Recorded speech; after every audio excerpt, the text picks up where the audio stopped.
கன்னியாகுமரியில போய் அந்த பாதிரியார்கள் அந்த தொங்க விடுகின்ற அந்த ஜபமாலையை பெருசா தொங்க விட்டுட்டு கன்னியாகுமரியில பேசுறீங்க. அப்ப மதம் பார்த்து சாதி பார்த்து ஆள் பார்த்து ஓட்டு கேட்கிற தன்மை எலெக்ஷனுக்குள்ள ஒரு எலெக்ஷனை கூட பார்க்காத உங்ககிட்ட இப்பயே இவ்வளவு மோசமான தன்மை இருக்கு.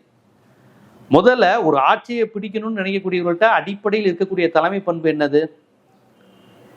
சாதி மதத்துக்கு அப்பாற்பட்டு இருப்பது. நீங்க வந்ததுல இருந்தே நான் இந்த மதத்தை சேர்ந்தவன் இந்த மதத்தை சேர்ந்தவன் சொல்றீங்க. அப்ப கிறிஸ்தவர்கள் இஸ்லாமியர்கள் திமுக கூட்டணிக்கு அதிக வாக்களித்துக் கொண்டிருக்கிறார்கள் என்று தெரிந்து திட்டமிட்டு டெல்லி இறக்குன நபர் தான் நீங்க அப்படிங்கிறது அப்பட்டமா தெரியுது. நீங்க விஜய் விஜய்ன்னு சொல்லி தானே மக்கள்கிட்ட ஜெயிக்கிறீங்க. விஜய்னு சொல்ல வேண்டியதானே, ஏன் திடீர்னு ஜோசப் விஜய்ங்கிறீங்க, திடீர்னு சர்ச்சுக்குள்ள போறீங்க?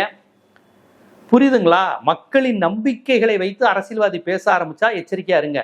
பாபர் மசூதி, ராம ஜென்ம பூமி, இந்து ராஷ்டிரா, முஸ்லீம் அடிச்சு விரட்டணும், இதெல்லாம் அரசியல்வாதி பேசக்கூடிய விஷயம் கிடையாது. இதுங்கிறது தனிப்பட்ட நம்பிக்கை, கடவுளுங்கிறது. அதுக்கும் அரசியலுக்கும் தொடர்பே இருக்கக்கூடாது. அப்படி இருந்தாதான் அது ஆரோக்கியமான அரசியலா இருக்கும். மக்கள்கிட்ட உன் ஜாதி, உன் மதம், உன் சடங்கு, உன் கடவுள் இதை சொல்லி நானும் அந்த கடவுள் நம்பிக்கை உடையவன், நானும் அந்த சர்ச்சுக்கு தான் போறேன்,